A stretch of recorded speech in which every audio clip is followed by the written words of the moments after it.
Bismillahirrahmanirrahim. Assalamualaikum warahmatullahi wabarakatuh. Waalaikumsalam warahmatullahi wabarakatuh. Waalaikumsalam warahmatullahi Innal hamdanillah nahmaduhu wa nasta'inuhu wa na'udzu billahi min shururi anfusina wa min sayyiati a'malina may yahdihillahu fala mudilla lahu wa may yudlilhu fala hadiyalah. Asyhadu an la ilaha illallah wahdahu la syarika lah wa asyhadu anna Muhammadan abduhu wa rasuluh. Allahumma salli ala Sayyidina Muhammad wa ala ali Sayyidina Muhammad. Kama sallaita ala Sayyidina Ibrahim wa ala ali Sayyidina Ibrahim. Wa barik ala Sayyidina Muhammad wa ala ali Sayyidina Muhammad. Kama barakta ala Sayyidina Ibrahim wa ala ali Sayyidina Ibrahim fil alamina innaka Hamidum Majid. Alhamdulillahirabbil alamin. Kawan-kawan yang berbahagia, Bapak Ibu, Ustadz-ustadzah yang dirahmati Allah Subhanahu wa taala. Alhamdulillah senang rasanya kita pada malam hari ini kembali dipertemukan oleh Allah Subhanahu wa taala untuk saling mengingatkan, saling memberikan pesan-pesan kebaikan yang insya Allah pesan-pesan kebaikan itu akan menjadi benih-benih kebaikan di setiap daerah yang nantinya akan tumbuh dan berkembang menjadi kebaikan-kebaikan yang jauh lebih besar lagi. Pak insya Allah kebaikan-kebaikan yang nantinya akan terus berkembang, tumbuh, ini akan menjadikan wasilah kebaikan, akan menjadikan wasilah yang bisa memberikan pahala kepada kita semuanya secara terus-menerus meskipun kelak kita sudah kembali kepada Allah Subhanahu wa taala. Bapak Ibu kawan-kawan, salawat dan salam tidak lupa kita aturkan pada qudwatun Nabi Muhammad sallallahu alaihi wasallam, keluarga beliau, para sahabat dan juga orang-orang yang senantiasa istiqomah di jalannya. Semoga kita semuanya termasuk dalam golongan orang-orang yang kelak akan mendapatkan syafaat Rasulullah sallallahu alaihi wasallam di yaumul akhir nanti. Allahumma amin. Kawan-kawan yang berbahagia, Bapak Ibu, Ustadz-ustadzah yang dirahmati Allah Subhanahu wa taala. Kembali mengingatkan kepada diri sendiri dan juga kepada kawan-kawan semuanya, malam hari ini kami ambil tema yaitu agar selalu ditolong oleh Allah Subhanahu wa taala. Tentu rasanya enak, tentu rasanya nikmat, tentu rasanya bahagia manakala setiap kita menghadapi ujian dari Allah Subhanahu wa taala, tatkala kita menghadapi kesulitan-kesulitan, Allah selalu hadir memberikan pertolongan kepada diri kita. Seolah-olah diri kita dengan Allah ini sangat dekat. Seolah-olah tanpa ada jarak, tanpa ada jeda, sehingga tatkala kapanpun kita butuhkan pertolongan Allah Subhanahu wa taala, maka Allah selalu hadir memberikan solusi dan pertolongan untuk kita semuanya. Nah, Bapak Ibu kawan-kawan, ada beberapa pola yang manakala kita mengikuti pola-pola ini, kita melakukan sesuai dengan apa yang dipolakan oleh Allah Subhanahu wa taala, maka Allah akan hadir, Allah akan memberikan pertolongan kepada kita semuanya. Izin untuk menyampaikan materinya pada malam hari ini.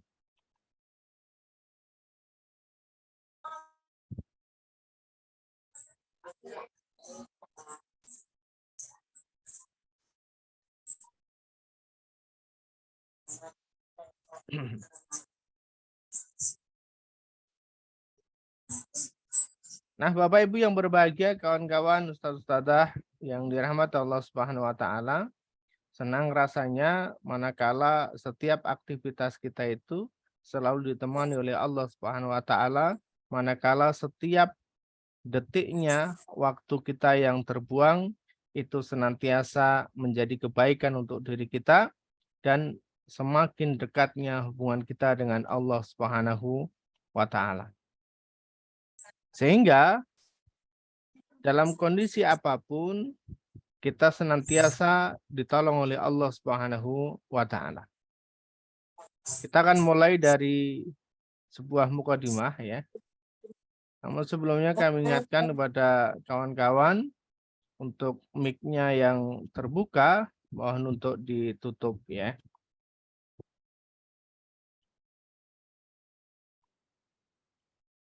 Ya, saya lanjutkan.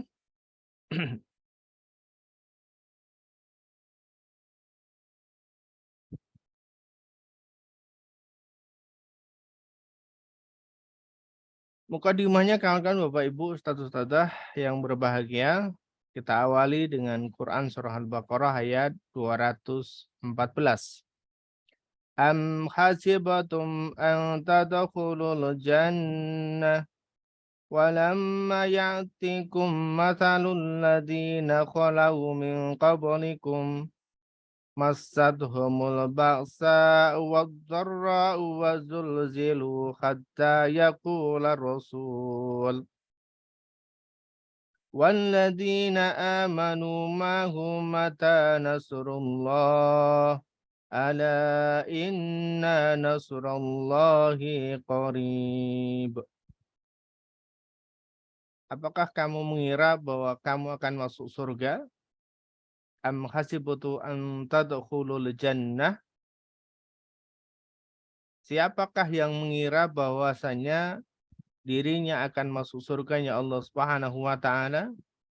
Walamma ya'tikum mathalul ladzina khalau min qablikum, padahal belum datang kepada mereka sebuah cobaan, sebuah ujian yang sama halnya ini sudah diberikan oleh Allah Subhanahu wa taala kepada orang-orang sebelum diri kita.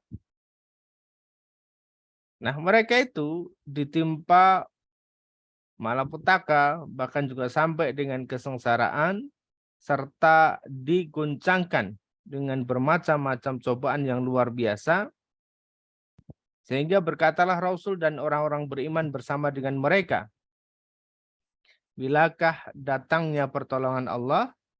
Ingatlah sesungguhnya pertolongan Allah itu amatlah dekat. Nah, kawan-kawan yang berbahagia, Bapak Ibu Ustadz-ustadzah,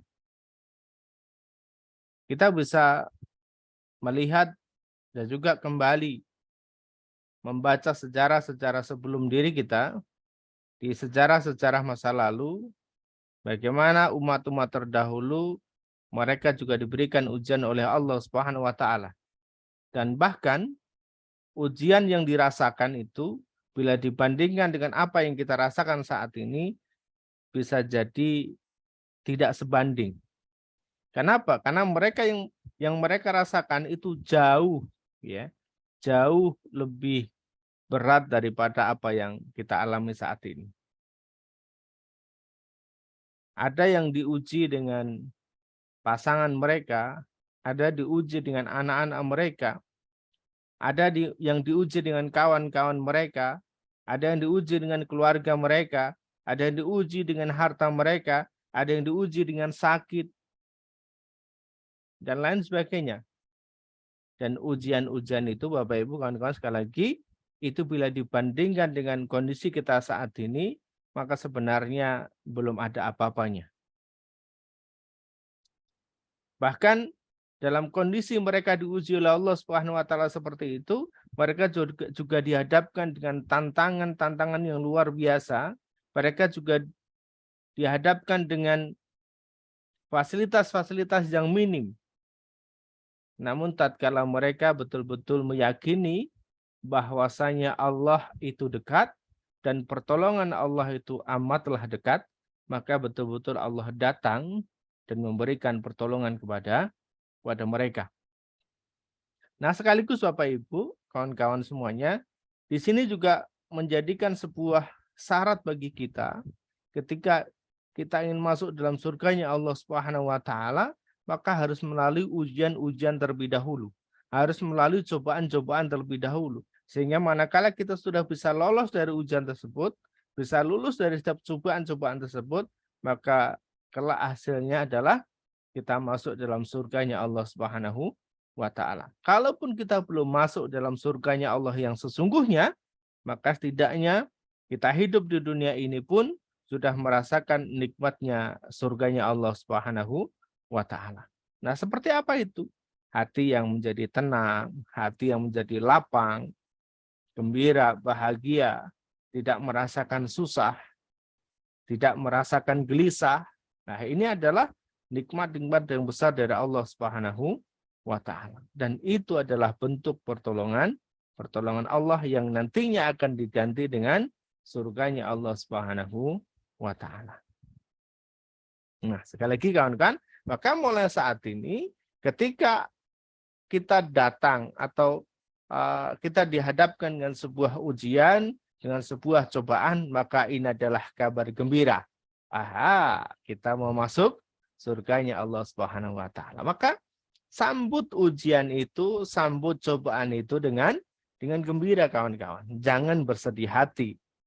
Karena yakinlah bahwasanya Allah itu sangat dekat. Ala inna nasrullahi qarib.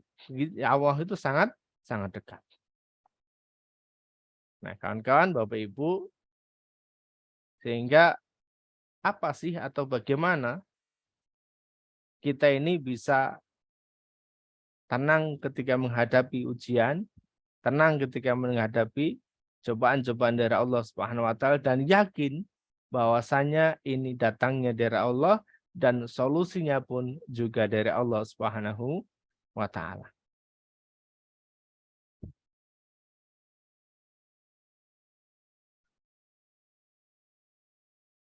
Yang pertama, kuncinya adalah taubat Bapak Ibu. Ini sebagai kunci pertama atau gerbang pertama.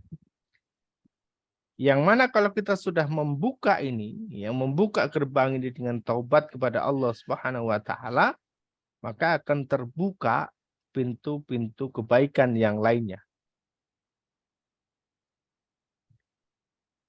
Sebagaimana disebutkan oleh Allah Subhanahu wa taala dalam Quran surah An-Nur ayat 31. Wa tubu ilallahi jami'an ayyuhal mu'minun. Jami'an ayyuhal mu'minuna la'allakum tuflihun. Dan bertobatlah kepada Allah. Wa tubu ilallah. Dan bertobatlah kepada Allah. Kamu sekalian, hai orang-orang yang beriman, supaya apa? La'allakum tuflihun. Supaya kamu beruntung. Supaya kamu bahagia. Supaya kamu gembira. Supaya kamu mendapatkan kemenangan. Jadi ini adalah sebagai gerbang pertama. Kawan-kawan ketika belum melalui ini, maka tidak akan datang pertolongan Allah Subhanahu wa taala. Maka pertolongan Allah ini kita buka dulu pintunya ini. Gerbang pertama ini kita buka yaitu adalah dengan taubat. Nah, taubat itu seperti apa kawan-kawan? Taubat itu ya kita berhenti dari berbuat dosa, dari berbuat maksiat, dari berbuat zalim, kita berhenti. Lalu mengakui bahwa apa yang kita lakukan itu adalah salah dan benar-benar salah, dan kemudian tidak lagi mengulanginya. Jadi kita berhenti, mengakui bahwa kita salah, bahwa apa yang kita lakukan ini adalah salah, adalah sebuah dosa, sebuah kemaksiatan kepada Allah Subhanahu wa taala, lalu kemudian kita tidak mengulanginya lagi. Setelah itu kita ikhlas. Setelah itu kita ikhlas. Mohon maaf.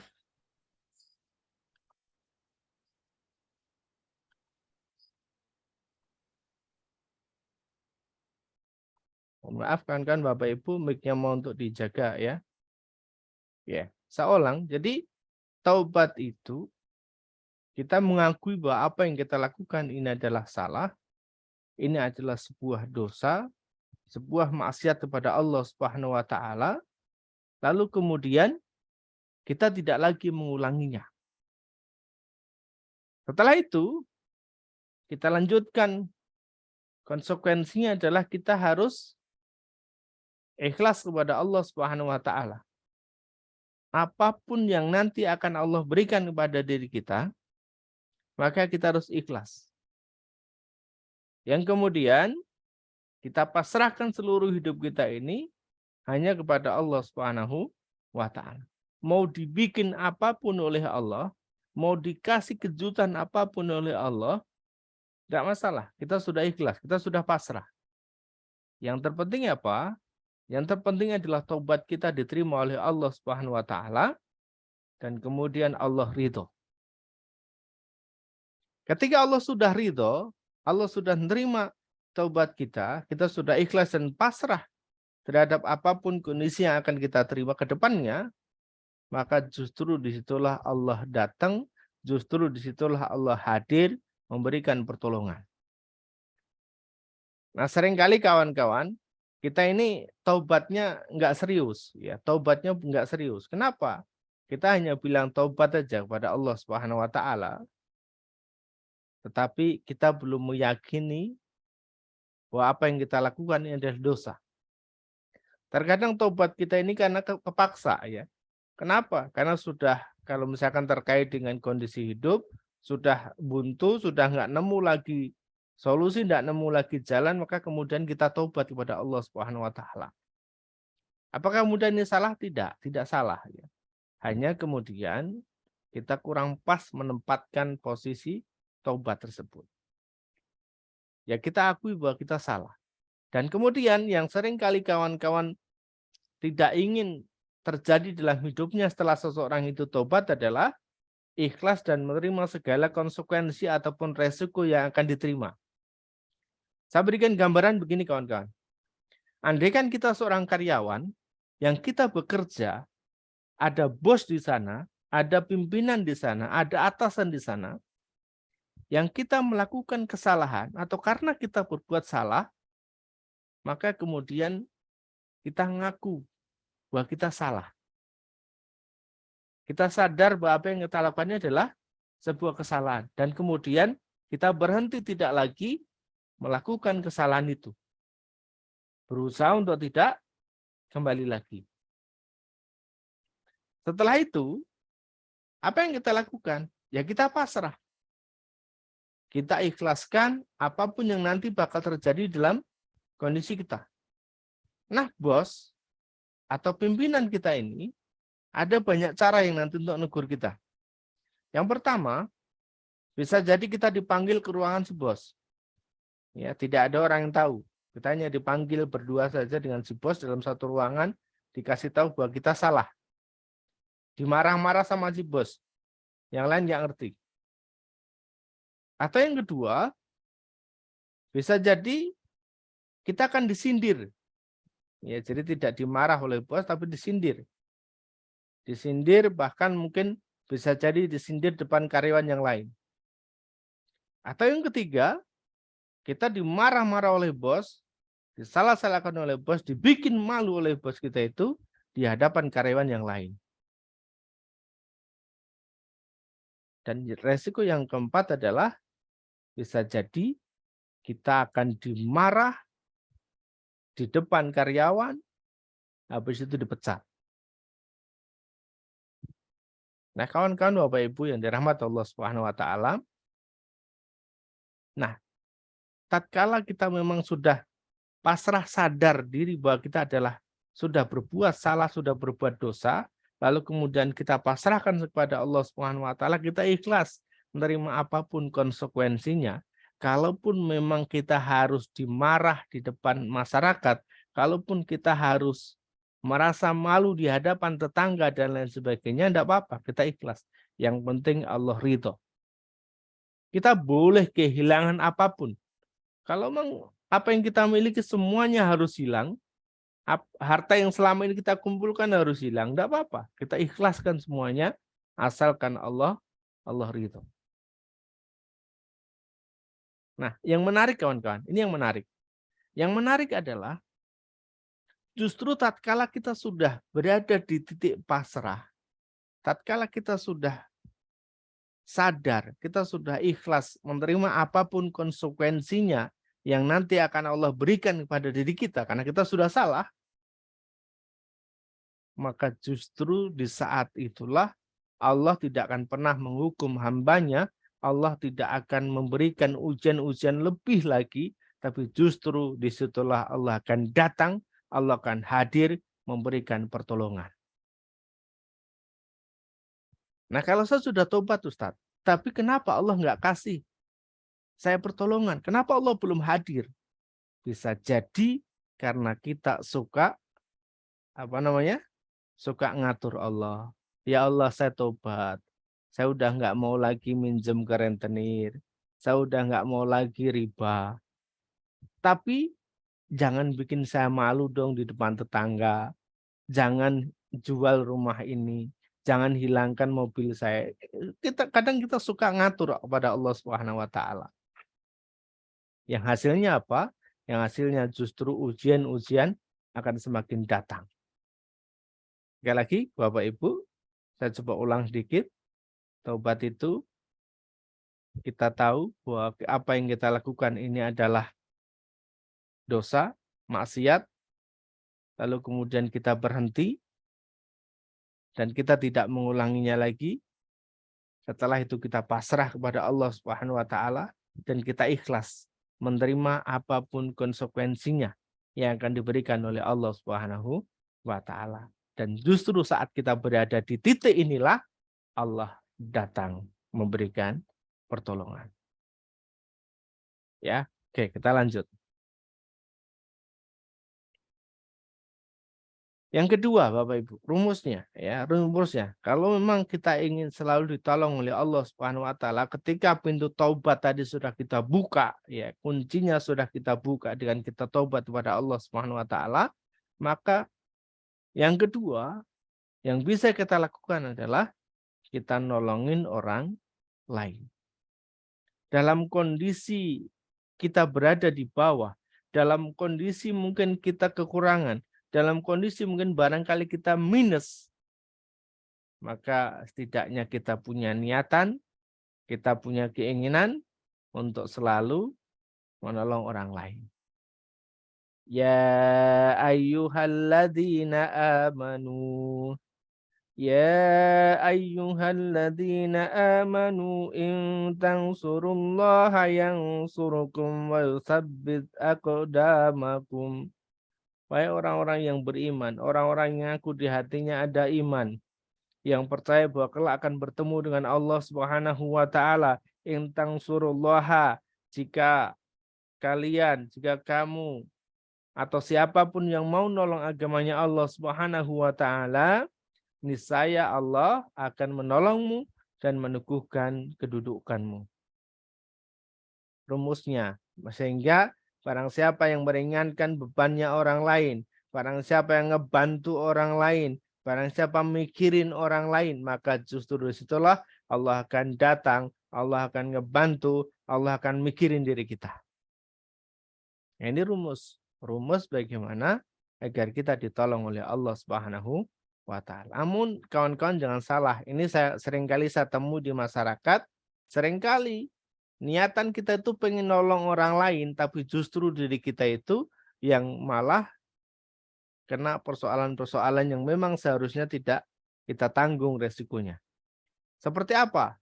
Contohnya, misalnya ada kawan kita yang sedang butuh pertolongan, butuh uang misalnya, ya, dan kita juga kondisinya sama, tidak punya. Akhirnya kita pinjamkan ke orang lain atau kita pinjamkan ke tempat mana, ke siapa, yang kemudian kitalah yang justru menanggung hutang tersebut. Orang yang kita tolong mungkin barangkali sudah pergi jauh atau mungkin tidak mau lagi membayar. Ini yang terjadi. Nah, saya ingin sampaikan kawan-kawan begini. Kita boleh nolong orang lain, tapi jangan pernah kita jadi lilin. Saya ulang lagi kan kawan, kita boleh nolong orang lain, tapi jangan pernah kita jadi lilin. Boleh kita ingin menerangi orang lain, tapi jangan pernah kita jadi lilin tadi. Apa itu lilin? Iya, lilin itu dinyalakan bisa menerangi sekitarnya, tetapi dirinya leleh, tetapi dirinya hancur, tapi dirinya sudah tidak lagi berwujud pada akhirnya. Maka kawan-kawan, kalau mau nolong orang lain, ya diri kita harus ditolong dulu. Kalau kita mau nolong orang lain, maka diri kita pastikan diri kita kuat. Pastikan diri kita tidak akan kekurangan. Pastikan diri kita tidak akan terjerumus dalam hal-hal dosa ataupun hal-hal yang negatif lainnya. Maka penting kawan-kawan, kita punya niatan. Kenapa kita harus menjadi orang kaya? Di buku Manut Quran Bisa Kaya, salah satu niatan untuk menjadi orang kaya adalah agar kita bisa ngebantu orang lain, agar kita bisa nolong orang lain. Sehingga kita bisa saksikan, kita bisa lihat orang-orang atau yang berada di sekitar kita, yang mereka betul-betul mengabdikan dirinya untuk orang lain, yang mereka memang sudah diberikan kecukupan oleh Allah Subhanahu wa taala, lalu dengan kecukupan itu dia gunakan untuk nolong orang lain, Allahu Akbar. Justru Allah menambahkan rezekinya, justru Allah melipat gandakan keberkahannya, justru Allah datang memberikan pertolongan.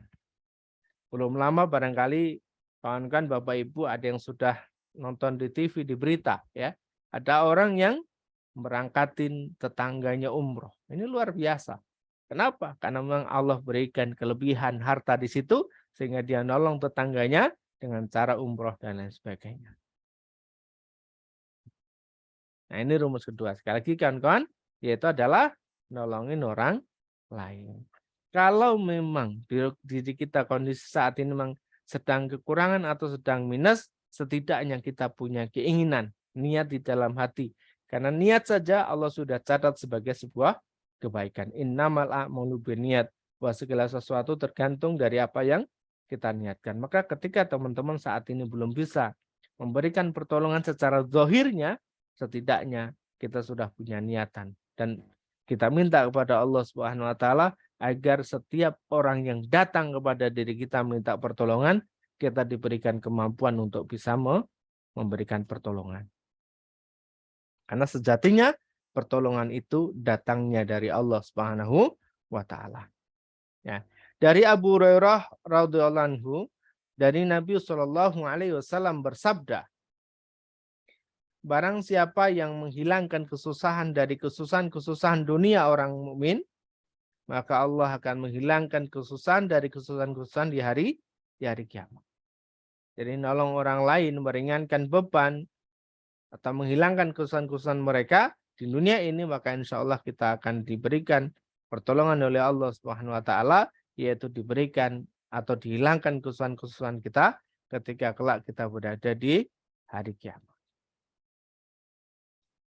Yang ketiga Bapak Ibu, ya.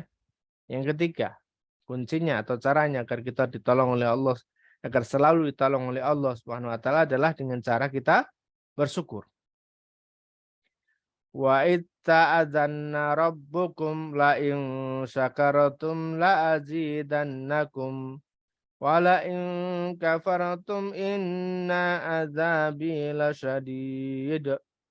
Dan ingatlah tatkala Tuhanmu berfirman, Allah Subhanahu wa taala berfirman, sesungguhnya jika kamu bersyukur, wa in syakartum la azidannakum, maka pasti akan kami tambahkan nikmat kepadamu. Wa la in kafartum, namun sebaliknya, barang siapa yang ingkar, tidak mau bersyukur atas nikmatnya Allah Subhanahu wa taala, inna azabi lasyadid, maka sesungguhnya azabku, adabnya Allah Subhanahu wa taala sangat pedih. Nah, ini juga jadi rumus. Ketika kita ingin ditolong oleh Allah Subhanahu wa taala dengan ditambah nikmat-nikmat yang sudah Allah berikan kepada diri kita, maka perbanyaklah syukur kepada Allah. Nah, syukur ini apa, kawan-kawan Bapak Ibu? Ya, syukur ini kita terima di dalam hati, kita ikhlas menerima apapun pemberian dari Allah Subhanahu wa taala. Apapun kondisi kita saat ini, maka kita terima dulu. Ya, ini kita terima, kita ikhlas bahwa ini adalah pemberian dari Allah Subhanahu wa taala, dan setiap pemberian dari Allah itu adalah yang terbaik untuk diri kita. Kalaupun ada sesuatu hal yang tidak mengenakan yang kita terima selama ini, itu adalah lantaran karena ulah kita sendiri. Ya, kenapa? Karena Allah sudah memberikan rambu-rambu, Allah sudah memberikan jalan-jalannya. Tetapi manakala kita tidak mengikuti rambu-rambu, tidak mengikuti aturan main dalam kehidupan ini, maka bisa jadi apa yang kita terima itu ada sesuatu hal yang tidak menyenangkan bagi diri kita. Namun sekali lagi apapun itu kita harus terima dulu. Kita ikhlas Bapak Ibu kawan-kawan ya. Kita ikhlas bahwa ini adalah pemberian dari Allah Subhanahu wa taala. Kita dilahirkan dari rahim ibu kita dalam kondisi yang seperti ini, ya mungkin kita bisa menilai bahwa ada yang ganteng, ada yang cantik, ada yang putih, ada yang kulitnya mungkin agak sawo mateng, agak hitam sedikit, ada yang rambutnya lurus, ada yang rambutnya keriting dan lain sebagainya. Itu adalah pemberian dari Allah Subhanahu wa taala. Maka disyukuri dulu, ikhlas, kita terima bahwa ini adalah dari Allah Subhanahu wa taala. Lalu lisan kita akan mengucapkan hamdalah. Alhamdulillah ya Allah, segala puji bagi Allah atas segala nikmat yang telah saya terima. Lalu kemudian anggota tubuh kita gunakan aktivitas ini dengan sebaik-baiknya dalam rangka untuk mendekatkan diri kepada Allah Subhanahu wa taala. Kita mensyukuri nikmat mata, kita gunakan untuk melihat hal-hal yang baik. Kita syukuri nikmat telinga dengan mendengarkan hal-hal yang baik. Kita syukuri nikmat tangan, kita gunakan untuk banyak menolong, untuk banyak memberi. Kita syukuri nikmat kaki, kita gunakan untuk berjalan, melangkah ke tempat-tempat yang baik, ke tempat-tempat yang positif. Begitu juga dengan nikmat-nikmat yang lain. Kita syukuri nikmat harta yang diberikan oleh Allah Subhanahu wa taala dengan sebagai wasilah untuk mendekatkan diri kepada Allah Subhanahu wa taala, untuk beribadah, untuk sholat, untuk berbagi dan lain sebagainya. Jadi kuncinya Bapak Ibu, apapun yang kita sudah dapatkan saat ini, kita berada di titik manapun, kita berada di titik apapun, disitulah kemudian kita awali hari-hari kita dengan senantiasa penuh bersyukur pada Allah Subhanahu wa taala. Kita coba sedikit pelajari di akhir ayat ini. Inna azabi lasyadid, yang disebabkan oleh apa? Wala in kafartum. Dan jikalau seseorang tidak mau bersyukur atas nikmatnya Allah Subhanahu wa taala, maka sesungguhnya azabnya Allah sangat pedih. Nah, kawan-kawan, bisa jadi kalau seseorang merasa bahwa kehidupannya semakin hari semakin susah, kehidupannya semakin hari semakin sempit, rezekinya semakin seret dan lain sebagainya, bisa jadi karena kurangnya syukur dalam diri kita. Karena kebalikan, ketika syukur Allah tambah nikmatnya, ketika kufur maka Allah akan berikan azabnya di sini. Semakin sulit, semakin berat dalam kehidupan kita. Maka ketika kita ingin ditolong oleh Allah Subhanahu wa taala, maka perbanyaklah syukur. Yang keempat Bapak Ibu, total pasrah. Bagian dari taubat tadi adalah kita total pasrah kepada Allah Subhanahu wa taala. Apapun konsekuensinya yang nantinya akan kita terima, yang akan Allah berikan, maka kita sudah ikhlas, kita sudah pasrah. Oke ya Allah, saya siap. Karena saya salah, saya memang harus dihukum. Oke, saya harus dihukum. Kalau memang saya harus kehilangan ini itu, oke. Kalau memang saya harus kehilangan rumah, kehilangan mobil, kehilangan kendaraan apapun, saya sudah ikhlaskan. Yang terpenting, saya tidak kehilangan Engkau ya Allah. Ya. Wa may yatawakkal 'alallahi fahuwa hasbuh. Dan barang siapa yang bertawakal kepada Allah, niscaya Allah akan mencukupkan. Nah, ini penuh keyakinan Bapak Ibu ya. Kawan-kawan, ini penuh keyakinan. Maka ketika keyakinan kita kurang penuh, keyakinan kita masih dihinggapi rasa khawatir, masih dihinggapi rasa ragu-ragu, maka disinilah Allah atau kita belum mencukupkan nilai tawakal kita kepada Allah Subhanahu wa taala. Bagaimana jadinya manakala kita naik taksi, kita naik bis, tapi kita tidak pasrah kepada sang sopir.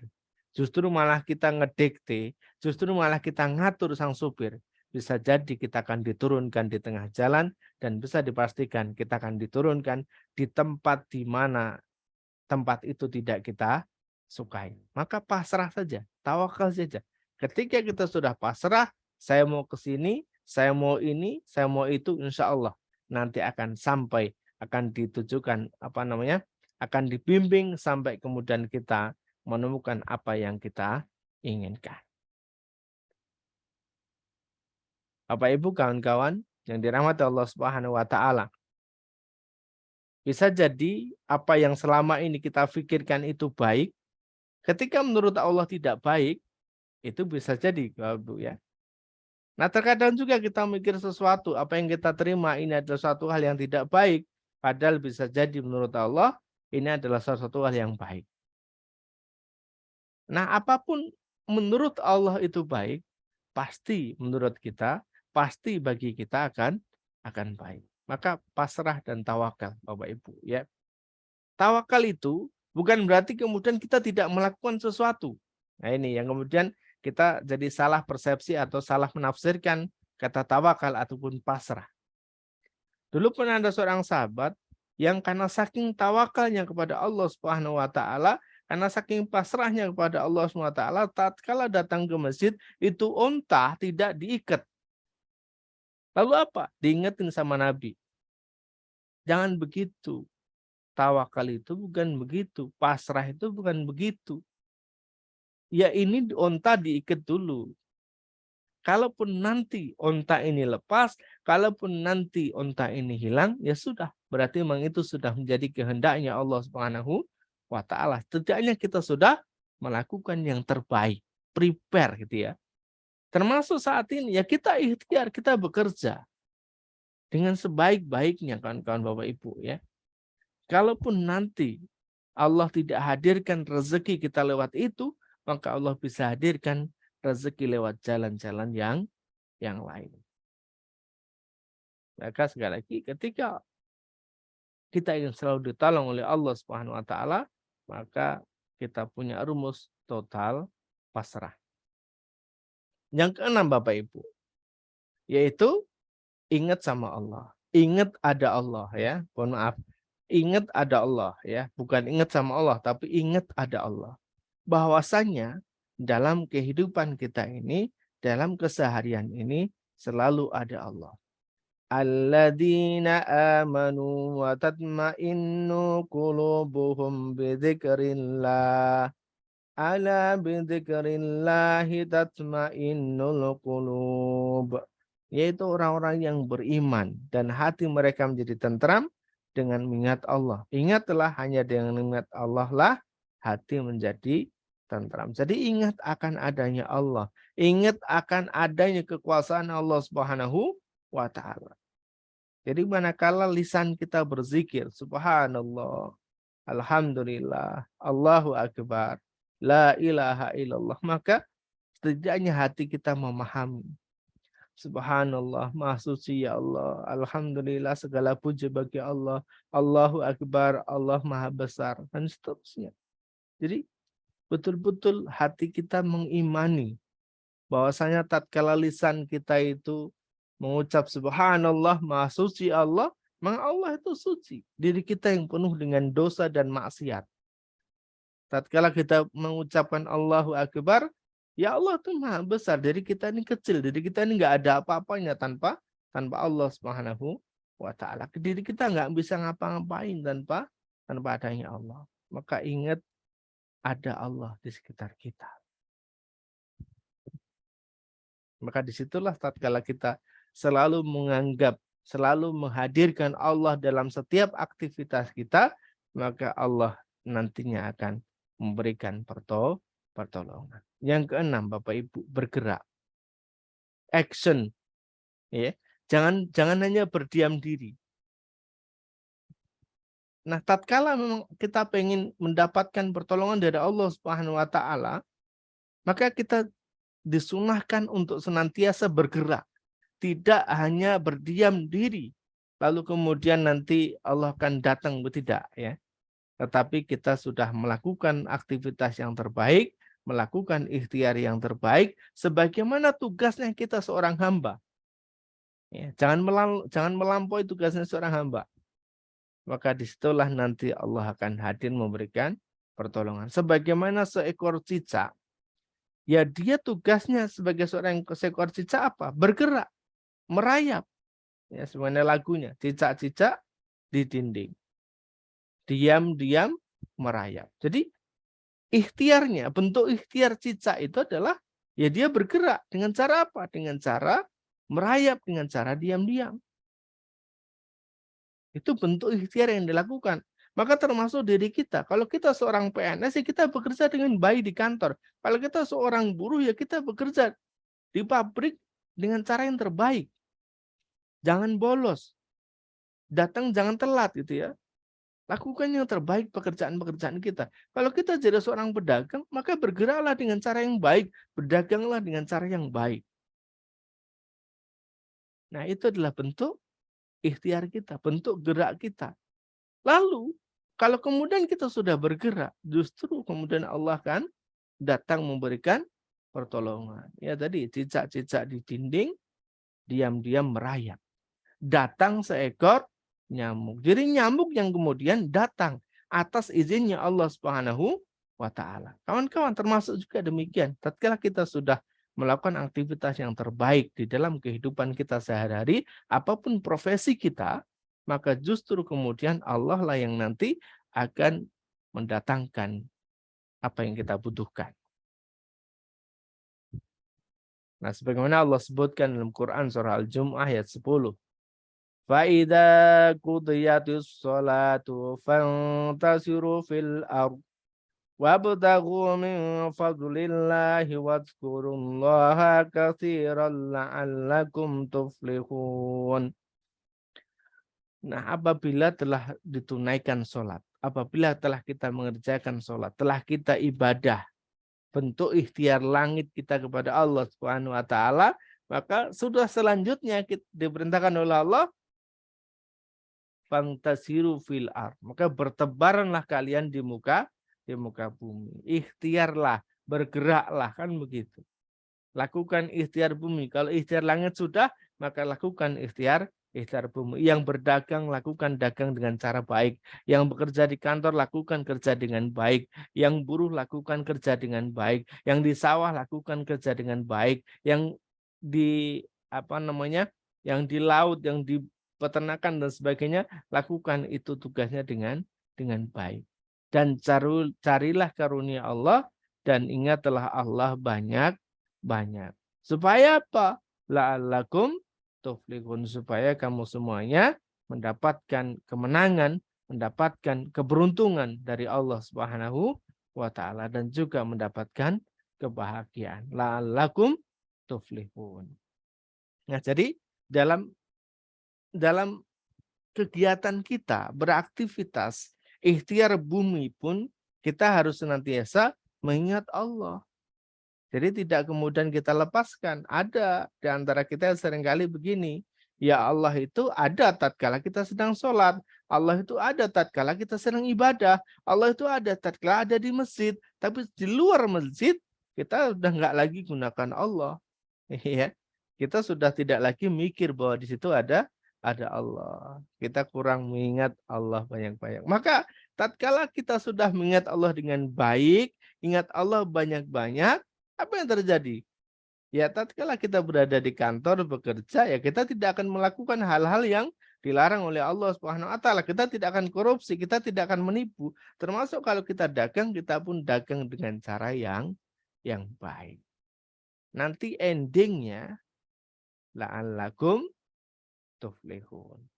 Endingnya adalah kita akan diberikan kebahagiaan oleh Allah Subhanahu wa taala. Mungkin bisa jadi secara nominal materi kita tidak mendapatkan banyak Bapak Ibu kawan-kawan ya. Tetapi secara kebahagiaan, secara keberkahan kita akan dapatkan. Kenapa? Dalam bekerja kita senantiasa mengingat Allah Subhanahu wa taala. Oke, ya maka bergerak. Ya cari peluang-peluang Bapak Ibu ya. Ketika ada tawaran, ada peluang dicoba, dipelajari, masuk enggak ya. Dan kami ingatkan juga teman-teman ketika ada tawaran-tawaran yang menggiurkan, silakan ditanyakan terlebih dahulu apakah penawaran itu baik atau atau tidak. Insya Allah nanti kami bisa menilai penawaran seperti apa. Apakah ini benar-benar ataukah hoax atau termasuk bagian dari penipuan. Ya, silakan ya. Nanti boleh dikonsultasikan. Tetapi kita harus senantiasa terbuka. Ya, kita harus senantiasa terbuka. Agar apa? Agar kita bisa bergerak secara lebih leluasa lagi. Oke, yang ketujuh, taat sama Allah. Kalau tadi di awal ingat ada Allah, nah sekarang yang ketujuh adalah taat sama Allah. Disebutkan Allah Subhanahu wa taala dalam Quran surah Nisa ayat 69, "Wa may yuti'illaha war rasula fa ulaika ma'al ladzina an'ama Allahu 'alaihim minan nabiyyina was-siddiqina was-suhada'i was-salihin wa hasuna ulaika rafiqa." Dan barang siapa laki-laki, perempuan, tua muda, besar kecil, yuti'illaha dan taat kepada Allah, mau menaati kepada Allah wa Rasul dan juga kepada Rasulnya, maka mereka itu adalah bersama dengan orang-orang yang dianugerahi nikmat oleh Allah. Nah, siapakah mereka? Yaitu adalah an-nabiyyin, yaitu adalah para nabi, wasiddiqin, yaitu ada orang-orang yang siddiq, yang jujur. Kemudian wasuhada, orang-orang yang mati syahid, dan juga wassolihin, orang-orang yang soleh. Dan mereka itu adalah teman yang sebaik-baiknya atau sebaik-baik teman. Nah, kawan-kawan yang dirahmati Allah Subhanahu wa taala, maka tatkala kita sudah meniatkan diri untuk senantiasa taat. Taat itu berarti seperti apa? Ya, taat itu berarti adalah menaati apa yang Allah perintahkan dan juga menjauhi apa yang Allah larang. Sebisa mungkin, semaksimal mungkin apa yang bisa kita lakukan. Maka disinilah nanti balasan dari Allah Subhanahu wa taala, wa may yattaqillaha yaj'al lahu makhraja. Karena barang siapa yang bertakwa kepada Allah berarti taat tadi, taat menjalani apa yang Allah perintahkan dan juga taat menjauhi apa yang Allah larang, maka niscaya dia Allah akan mengadakan baginya jalan keluar. Allah akan datang memberikan pertolongan. Nah, ini teman-teman semuanya ya. Mari kita bersama-sama untuk saling mengingatkan agar kita semuanya terus mendapatkan pertolongan dari Allah Subhanahu wa taala. Saling mengingatkan diri sendiri dan juga mengingatkan kepada kawan-kawan yang lainnya, ya. Oke, baik. Kesimpulannya Bapak Ibu kawan-kawan, jika kita ingin selalu ditolong oleh Allah Subhanahu wa taala, kita ada persoalan celing, Allah datang gitu ya. Kita ada kesulitan-kesulitan. Nah, ini Allah segera datang, maka kunci pertama adalah taubat. Nah, perlu difahami Bapak Ibu, ketika Allah datang memberikan pertolongan itu bukan berarti kita dikurangi bebannya. Jadi contoh begini, tatkala kita sedang diberikan beban oleh Allah tiga beban misalnya, itu bukan berarti kalau Allah nolong itu kemudian bebannya dikurangi. Tidak mesti seperti itu. Yaitu bisa jadi ya. Tetapi tidak mesti seperti itu. Tetapi bisa jadi juga Allah berikan kita kekuatan. Ngangkat tiga jadi enteng gitu ya. Sebenarnya bebannya masih, tetapi kita diberikan keringanan oleh Allah Subhanahu wa taala sehingga beban itu menjadi ringan atau bahkan tak terasa bahwa kita sedang membawa beban. Tatkala kita sedang tenggelam di kolam misalnya ya, tatkala kita sedang tenggelam di kolam, itu pertolongannya, bentuk pertolongan itu tidak mesti kemudian ada orang datang ikut masuk ke kolam kemudian kita diangkat dari kolam, tidak mesti seperti itu. Bisa jadi ada juga mungkin cara nolongnya adalah kolam itu dikuras ya, dihabiskan airnya ya, sehingga kita nanti tidak tenggelam. Atau bisa jadi ada orang datang kemudian melatih kita, ngajari kita agar kita bisa berenang. Nah, itu bentuk pertolongan. Ya, meskipun ada juga yang langsung kemudian ikut nyebur dan kemudian kita diangkat, dikeluarkan dari kolam tersebut. Tapi apapun itu adalah semua bentuk pertolongan, ya. Yang kedua, nolong orang lain. Nah, setelah kita tobat, kita nolong orang lain. Ini adalah begitu pintu tobat sudah kita buka, Allah sudah mulai ridho nih ya, Allah sudah ridho dengan aktivitas kita. Nah, kita mulai nolong orang lain, kemudian kita bersyukur kepada Allah Subhanahu wa taala atas nikmat yang sudah Allah berikan kepada kita. Lalu ya tadi total pasrah, apapun yang terjadi tidak masalah. Yang penting Allah ridho. Ingat ada Allah, ya. Ingat ada Allah yang akan selalu datang dan memberikan pertolongan. Bergeraklah ya, jangan hanya diam saja. Ketika punya persoalan maka bergerak. Dan yang terakhir adalah taat sama Allah Subhanahu wa taala. Ini adalah kunci cara ataupun kunci 7 kunci bagaimana agar kita senantiasa ditolong oleh Allah Subhanahu wa taala. Bapak Ibu, kawan-kawan yang berbahagia, ustadz-ustadzah yang dirahmati Allah Subhanahu wa taala, demikianlah kami sampaikan materi kita pada malam hari ini. Nanti kita akan sambung dengan sharing dan juga diskusi ya. Dipersilahkan nanti boleh raise hand, angkat tangan, ataupun boleh menuliskan ada di chat ya. Insya Allah nanti kita akan baca. Insya Allah kajian kita malam hari ini sampai nanti pukul 21.30 maksimal ya. 21.30. Maka silakan manfaatkan waktu dan kesempatan ini dengan sebaik-baiknya. Saya tutup dulu. Assalamualaikum warahmatullahi wabarakatuh. Waalaikumsalam warahmatullahi Waalaikumsalam wabarakatuh. warahmatullahi wabarakatuh.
Baik Bapak Ibu, silakan yang monggo kepada Bapak Ibu yang mau sharing atau menanyakan.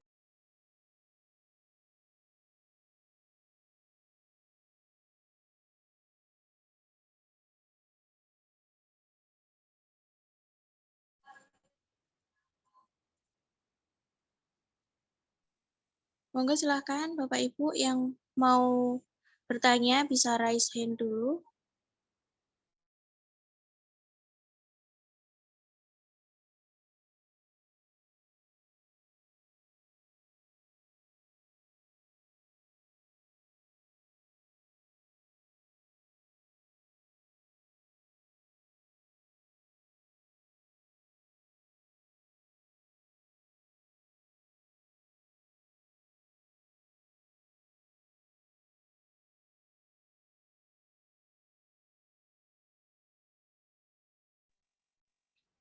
Oh ya, Tat, sebelumnya mohon maaf ini, Tat.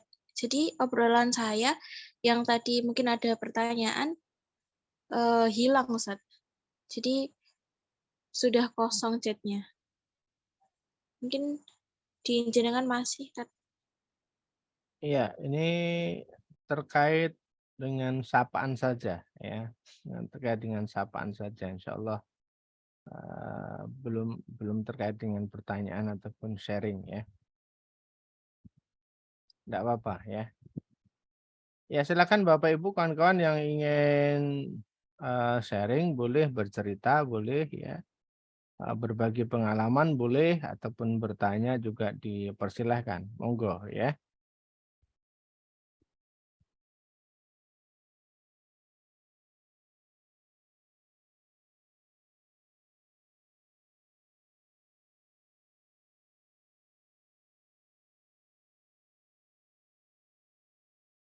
Monggo silahkan Ibu Atiko dari Serang, Banten. Ya. Bismillahirrahmanirrahim. Assalamualaikum warahmatullahi wabarakatuh. Terima kasih Pak Ustadz Warahmatullahi wabarakatuh. telah memberikan kesempatan. Menarik sekali ya tema pada malam hari ini agar ditolong Allah. Jadi begini Ustadz, ada sebuah ini ya istilahnya orang yang misalkan ibadahnya rajin, kemudian mengamalkan semua zikir, baca Al-Quran, tapi di sisi lain ada melaksanakan sedikit maksiat bukan ya, suatu hal yang kurang baik lah gitu tuh. Apakah itu masih disebutnya masih Allah masih menolongnya atau misalkan apalah gitu Pak Ustadz. Kemudian orang yang tidak bersyukur dengan apa yang Allah berikan nikmat ya, salah satunya adalah berikan kesehatan gitu kan, itu apa termasuknya kita dalam sholatnya itu kurang benar atau gimana Ustadz? Soalnya saya lihat di kampung saya itu seperti itu, orangnya rajin sholat gitu tuh ya, kemudian jadi kehidupannya itu kurang terus gitu tuh, apakah disebut itu kurang berkah atau gimana Ustadz? Mungkin itu saja Pak Ustadz. Terima kasih. Ya. Oke. Waalaikumsalam warahmatullahi wabarakatuh. Ya. Terima kasih Bu Atikoh ya. Kawan-kawan Bapak Ibu, Ustadz-ustadzah yang berbahagia. Saya ingin sampaikan begini dulu. Saya ingin sampaikan. Tidak ada kaitannya ibadah kita ataupun sholat kita itu dengan rezeki. Artinya bukan terkait dengan ibadah rajin ataupun tidaknya, bahwa seseorang itu akan diberikan rezeki oleh Allah Subhanahu wa taala. Tetapi yang membuat kita itu diberikan rezeki oleh Allah adalah ridhonya Allah. Nah, ibadah yang kita lakukan ini itu adalah dalam rangka tadi kita ngejar ridhonya Allah. Kalau Allah sudah ridho, ya Allah akan kasih. Dan yang menariknya kawan-kawan, Allah itu punya sifat Ar-Rahman Ar-Rahim. Yaitu Allah Maha Pengasih dan juga Allah Maha Penyayang. Ar-Rahman, Allah Maha Pengasih yang kasih sayangnya tiada pilih-pilih. Jadi Allah tuh ketika ngasih sesuatu kepada hambanya itu tidak pernah pilih-pilih. Mau dia orang yang sholat kek, ataukah orang yang tidak sholat, Allah kasih. Nah, Allah tidak pernah milih-milih. Kalau Allah kasih, ya kasih. Sesuai dengan keinginannya Allah Subhanahu wa taala. Sebagai contoh misalnya, kita lahir ke dunia ini, kita tidak pernah minta hidung kita seperti ini, telinga kita seperti ini. Kita tidak pernah minta kepada Allah Subhanahu wa taala. Tetapi Allah kasih. Sesuatu yang kita tidak pernah minta saja, Allah kasih di situ. Kenapa? Karena sifat Ar-Rahman Ar-Rahimnya tadi. Ya, Ar-Rahman, Allah Maha Pengasih, yang kasih sayangnya tiada terpilih. Dan Ar-Rahim, Allah Maha Penyayang, yang kasih sayangnya tiada terbilang. Sangat banyak. Nah, karena saking banyaknya tidak terbilang. Dan terkadang kita melihat, menyaksikan betul bahwasanya ada orang-orang yang bahkan mungkin tidak pernah ibadah. Tetapi kehidupannya secara kasat mata Allah berikan banyak limpahan harta. Tidak pernah kekurangan. Ya. Bisa jadi seperti itu kawan-kawan Bapak Ibu. Bisa jadi seperti itu. Karena apa? Karena Allah kasih sifat Ar-Rahman dan Ar-Rahim. Yang kedua, Saya ingin kemudian jelaskan lagi. Kalau yang pertama adalah terkait dengan ridhonya Allah Subhanahu wa taala. Yang kedua, bisa jadi kita orang-orang yang rajin ibadah ini ketika mengamalkan ilmunya Allah Subhanahu wa taala itu masih ragu-ragu. Masih suka mikir apa yang nanti saya dapatkan. Bahkan tidak sedikit ya, saya juga nemui tidak sedikit orang-orang yang ketika diminta untuk melakukan ibadah atau melakukan amal apapun, zikir misalnya, sholawat misalnya, selalu bertanya, apa yang nanti akan saya dapatkan? Kalau saya ngamalin ini, apa yang nanti akan saya dapatkan? Nah ini, jadi selalu bertanya lebih dulu. Ini menandakan bahwasanya kita masih belum terlalu yakin dengan ilmunya Allah Subhanahu wa taala. Sedangkan bisa jadi orang-orang yang tidak pernah ibadah itu luar biasa mereka mengamalkan ilmunya Allah Subhanahu wa taala. Saya coba kasih contoh begini. Teman-teman, Allah itu kan sudah ngasih rumusan terkait dengan sedekah. Kalau sedekah, rezeki kita jadi berkah.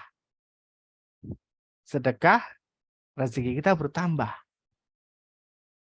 Nah, namun seringkali kita itu masih meragukan rumus ini. Rumus sedekah bahwa rezeki kita bertambah. Rumus sedekah bahwa dengan sedekah rezeki kita akan berkah. Kadang kita meragukan ini. Sedangkan di luar sana, orang-orang yang notabene tidak pernah ibadah, tetapi kalau dari sisi sedekah, luar biasa. Saya sudah menemukan 90% orang-orang yang memang mereka tidak pernah ibadah, tetapi dari sisi sedekahnya luar biasa. Atau kalau dalam bahasa mereka yang suka yang kadang kita itu bikin ketawa juga adalah kenapa mereka melakukan itu, dalam bahasa mereka adalah buang sial. Agar apa? Agar rezekinya terus bertambah dan terus bertambah. Maka orang-orang yang mungkin mereka tidak pernah sholat, tidak pernah ibadah, tidak pernah puasa, tetapi sedekah mereka luar biasa. Ada orang-orang yang tidak pernah puasa, tapi begitu Ramadan, itu ngasih buat orang puasa, ngasih buat orang yang sholat, beliin baju koko dan sebagainya. Banyak ya di sekitar kita seperti itu.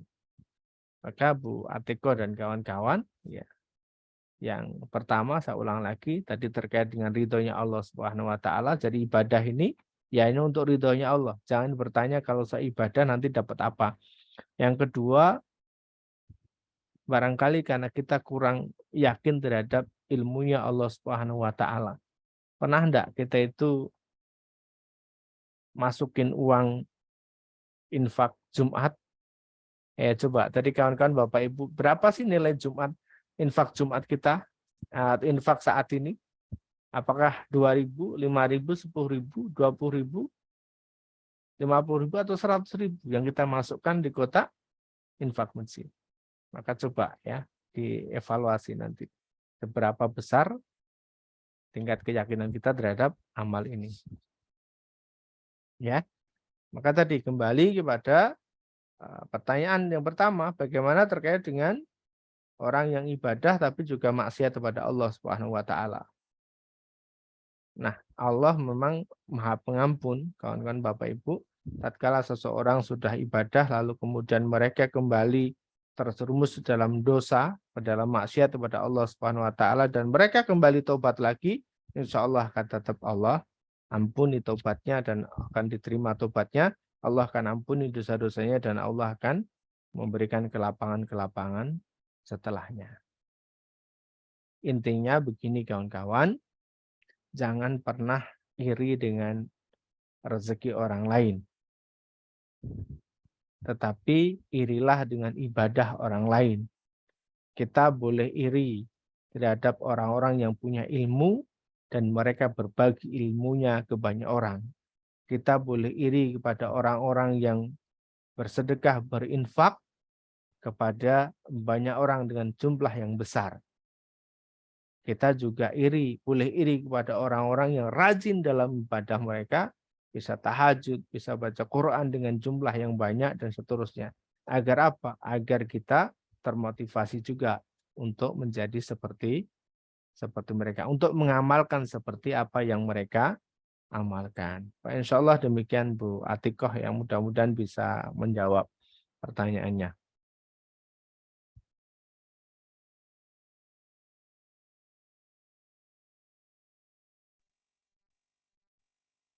Ya, demikian Bu Atikoh. Bagaimana? Sudah nih. Syukran Ustaz. Ya, baik. Dari Bapak Ibu yang lain akan sharing atau menanyakan materi malam ini, monggo.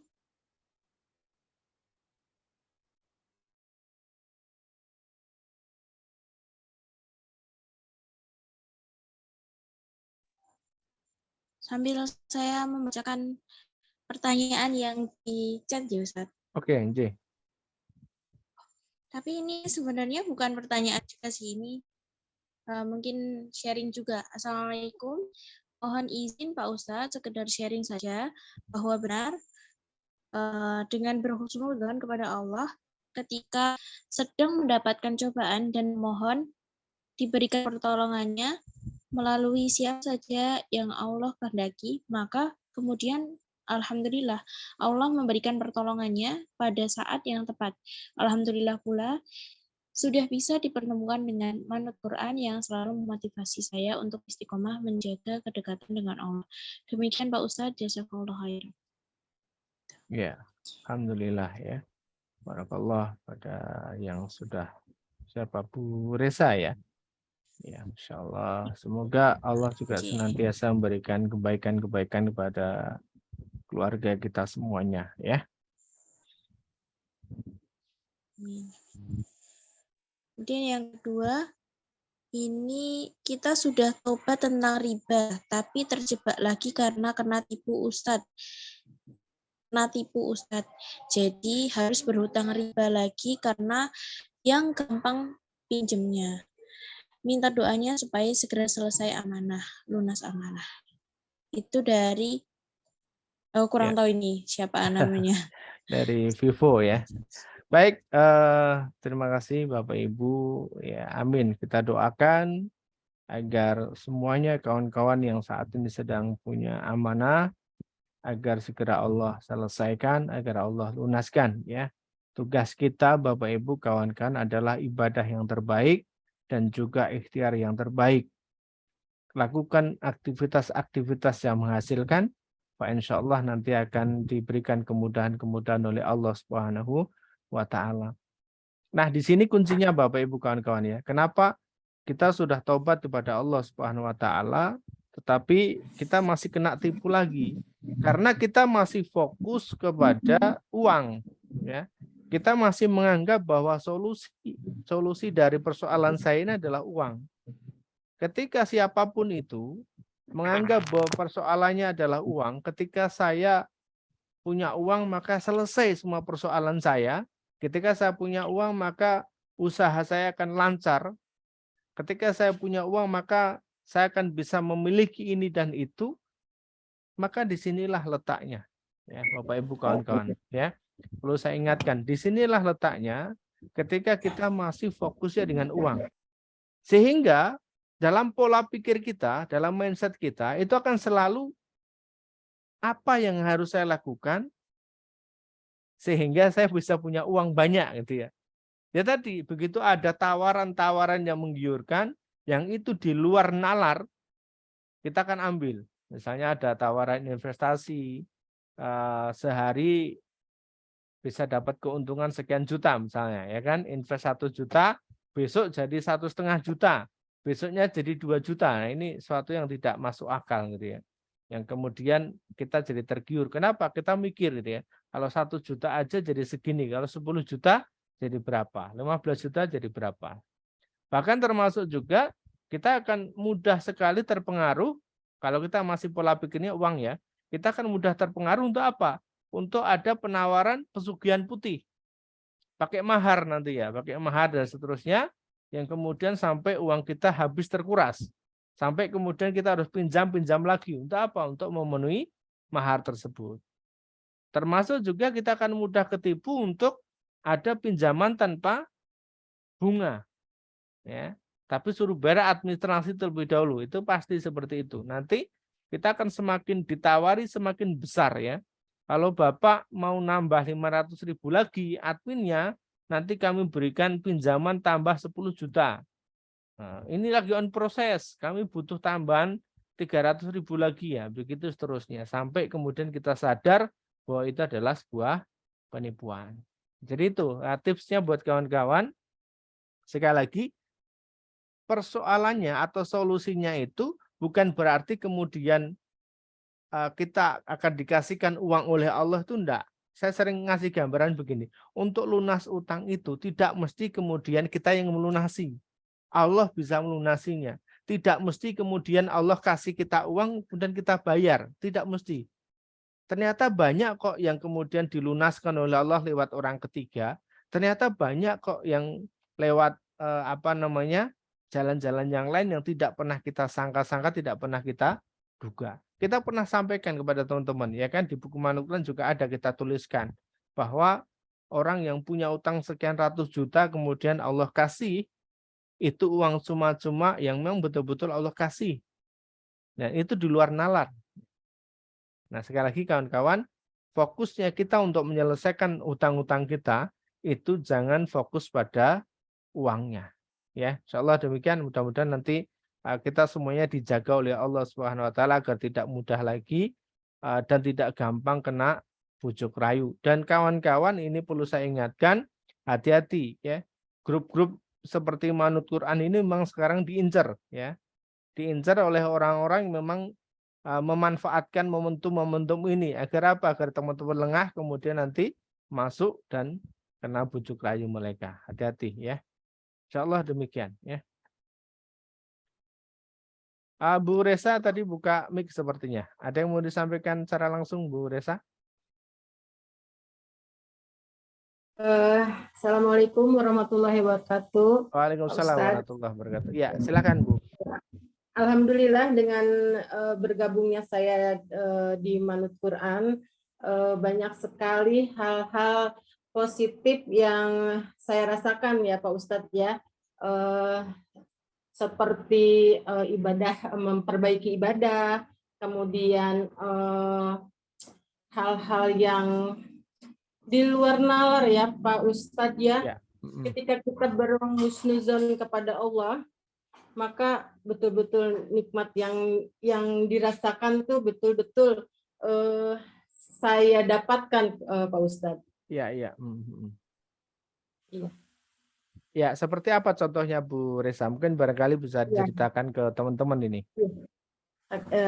Jadi ketika saya kebingungan, Ustaz, saya pernah menangis kepada Pak Ustadz ya, Pak Ustadz ya. Bagaimana saya harus membayarkan uang semester kuliah anak saya, sementara untuk membayarkannya uangnya sudah tidak ada, padahal uang yang sudah dipersiapkan itu sudah ada sebetulnya, tapi karena saya mempunyai amanah yang banyak, yang ya kecil-kecil ada gitu ya, jadi saya mendahulukan membayarkan amanah. Dilalahnya tidak ingat kalau pada saat itu saya harus membayarkan semesteran untuk anak saya. Saya curhatlah pada Pak Ustadz ya. Kemudian Pak Ustadz memberikan advice yang membuat saya yakin bahwa pertolongan Allah itu pasti ada. Dan kemudian tiba-tiba dari kampus memberikan kelonggaran bahwa membayarkan semesterannya itu bisa waktunya mundur ya. Ya, dimundurkan. Ya. Banyak hal. Kemudian saya mengikuti program Islah juga ya Pak Ustadz ya. yang beberapa amanah saya, alhamdulillah terima kasih banyak Pak Ustadz, amanah saya sudah dibayarkan melalui islah pada program Manut Quran. Amin. Amin. Kemudian amanah-amanah saya melalui lembaga maupun perorangan sudah sedikit-sedikit terbayarkan. Ya, amin, amin. Terima kasih Pak Ustadz, terima kasih tim, Bapak-bapak, Ibu-ibu, Ustazah dan Ustadz. Demikian sharing dari saya yang alhamdulillah bisa dipertemukan dengan komunitas Manut Quran. Assalamualaikum warahmatullahi wabarakatuh. Waalaikumsalam warahmatullahi wabarakatuh. Amin, amin ya. Alhamdulillah, terima kasih pada Bu Resa Nurdiana ya. Baik, sebelum ditutup kawan-kawan, terakhir saya ingin sampaikan begini ya. Teman-teman coba evaluasi ya kawan-kawan. Coba evaluasi sudah berapa lama ya teman-teman punya buku Manut Quran. Sudah berapa lama teman-teman punya bukunya dan sudahkah buku itu dibaca sampai dengan selesai? Ya, silahkan, karena salah satu tugas yang nanti kami sampaikan, salah satu syarat termasuknya juga teman-teman untuk mendapatkan bantuan-bantuan dari program Islah adalah salah satunya teman-teman harus menghatamkan membaca buku Manut Quran. Kemudian yang kedua, silahkan kembali buku itu dibaca. Ya. Bagi yang sudah menyelesaikan bukunya dibaca sampai dengan akhir, silahkan bukunya kembali dibaca. Karena saat pertama kali kita membaca, mungkin barangkali kita belum menemu feel-nya, kita belum ketemu titik temu terhadap persoalan saya itu apa, mungkin belum ketemu, maka silahkan dibaca kembali. Ya. Ada satu nasihat yang luar biasa dari kawan kami adalah bahwasanya ketika seseorang kembali mengulang-ulang apa yang dibaca, apa yang dipelajari, insya Allah akan mendapatkan kemudahan-kemudahan. Termasuk tadi membaca buku Manut Quran. Silakan dibaca kembali kawan-kawan. Dan setiap bab itu kami sudah lengkapi dengan tugas-tugas. Silakan tugasnya itu teman-teman kawan-kawan kerjakan ya. Mulai dari bab yang pertama itu ada tugas, ada isi, silakan. Itu untuk dikerjakan ya. Jadi jangan langsung lompat, tapi dikerjakan dulu step by step-nya. Karena apa yang ada dalam buku Manut Quran itu semua sudah step by step ya. Mulai dari benerin niat terlebih dahulu, kemudian benerin mindset, benerin ikhtiar dan seterusnya ya. Ibadah, ikhtiar, doa dan seterusnya. Itu adalah step by step yang memang teman-teman harus kerjakan tugasnya. Termasuk teman-teman ulangi ya, meskipun malam hari ini mungkin sudah ikut kajian secara online, besok ketika kami share kembali terkait dengan rekamannya, teman-teman boleh simak kembali. Dan juga kajian-kajian materi kita sebelumnya, teman-teman juga bisa ulangi kembali. Apa sih yang mungkin teman-teman belum ketemu ya di kajian yang kemarin sebelum ketemu, maka ketika diulang lagi nanti akan ketemu ya polanya yang teman-teman bisa dapatkan, dan itu adalah bagian dari ilmunya Allah Subhanahu wa taala. Dan terakhir garis bawahi, ketika kita sudah bisa ibadah dengan baik, dengan tenang, itu adalah rezeki yang besar dari Allah Subhanahu wa taala. Maka jangan pernah nilai rezeki itu dengan materi, tetapi rezeki itu adalah bisa bentuknya dalam banyak hal ya. Termasuk kita bisa ibadah dengan baik, dengan tenang, kita punya keluarga yang adem, keluarga yang nyaman, yang tentram, bahagia, itu juga bagian dari rezeki Allah Subhanahu wa taala. Insyaallah demikian ya. Nanti bisa ditutup oleh Mbak Emma. Silakan Mbak Emma.